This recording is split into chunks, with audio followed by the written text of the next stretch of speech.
जीवन परिचय। पंडित प्रताप नारायण मिश्र।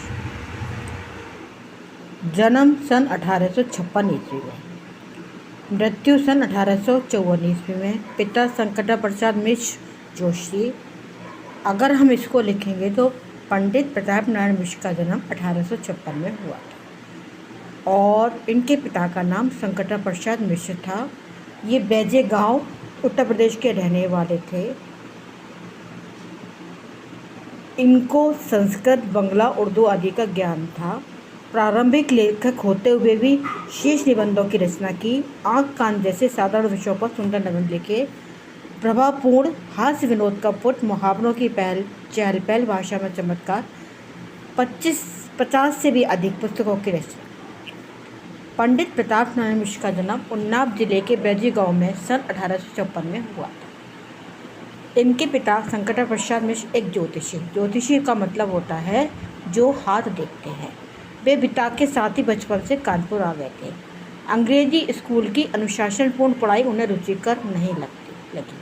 आप सभी जानते हैं कि जितने भी अंग्रेजी माध्यम के स्कूल होते हैं उनमें जो पढ़ाई होती है वो बहुत अनुशासनपूर्ण होती है। फलतः घर पर ही रहकर आपने बांग्ला, अंग्रेजी, संस्कृत, उर्दू, फारसी का अध्ययन किया। लावणीवादों के संपर्क में आकर मिश्र ने लावण्य लिखनी शुरू करी। यहीं से इनकी कविता का श्री गणेश हुआ।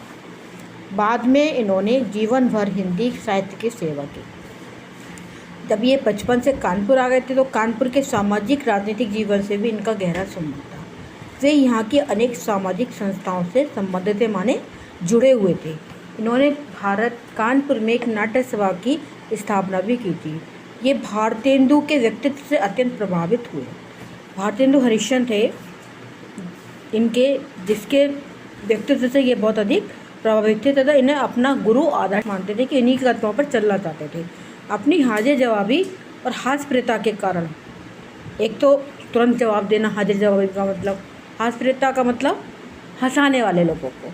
वे कानपुर में काफ़ी लोग थे। उनकी मृत्यु कानपुर में ही सन 1894 में हुई। कृतियाँ मिश्र जी द्वारा लिखित पुस्तकों की संख्या 50 है, जिनमें प्रेम पुष्पावली, मन की लहर, मानस विनोद आदि काव्य संग्रह, कली कौतिक, हटी समीर, गो संकट, भारत दुर्दशा, जुआरी खुआरी, प्रहसन आदि प्रमुख है। नागरी प्रचारणी सभा, काशी दौरा, प्रताप नारायण मिश्र ग्रंथावली नाम से इनकी समस्त रचनाओं का संकलन किया गया है। भाषा शैली प्रभावपूर्ण हास्य विनोद का पुट, मुहावरों की चहल पहल, भाषा में चमत्कार। अब हम इनके चैप्टर के बारे में पढ़ेंगे जो इन्होंने लिखा है बात। यदि हम वैद होते तो कफ और पित्त के सहवर्ती बात की व्याख्या करते तथा भूगोल वेता होते तो किसी देश के जलवात करते। यहाँ पर प्रताप नारायण मिश्र का कहना है यदि वैद जो होता है तो वो किसी व्यक्ति के कफ और पेट के बारे में जानता है और जो भूगोल का ज्ञान रखता है वो किसी देश की जलवायु के बारे में। किंतु दोनों विषयों में से इस बात कहने का कोई प्रयोजन नहीं है। हम तो केवल इसी बात के ऊपर 2-4 बातें लिख रखते हैं जो हमारे तुम्हारे संभाषण के सम्मुख मुख से निकलते हैं। हम जो भी कुछ बोलते हैं, संभाषण माने हम आपस में बात कर रहे हैं और हमारे मुख से जो आवाज़ निकलती है और जो अच्छी आवाज़ होती है हमारे हृदय को प्रभावित करती रहती है।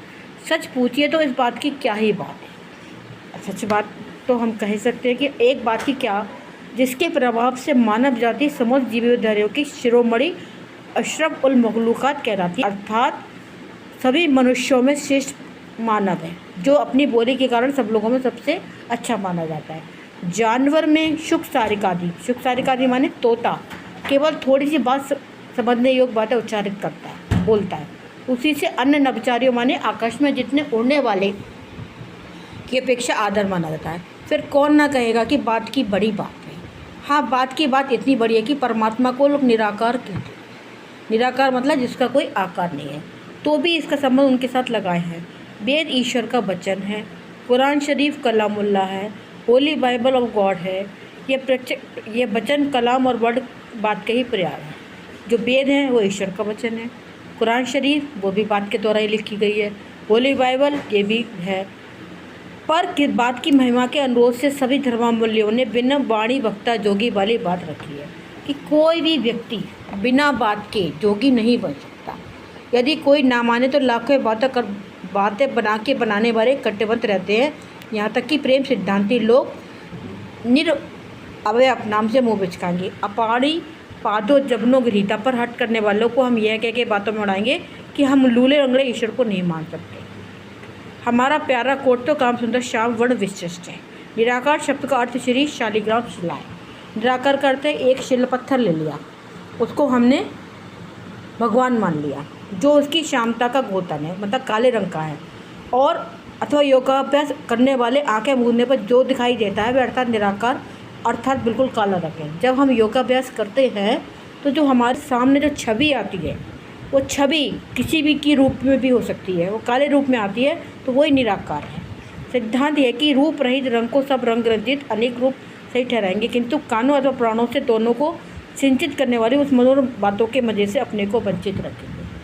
हम ऐसा तो देख सकते हैं कि हम अपने योगाभ्यास करते समय भगवान को देख सकते हैं, लेकिन अगर हम मन और मुंह से बात नहीं बोलेंगे तो हम आपस में एक दूसरे को, हमारे कान अच्छी वाणी सुनने को तरसेंगे। जब परमेश्वर तक इस बात का प्रभाव पहुंचाए तो हमारी बात कौन रही।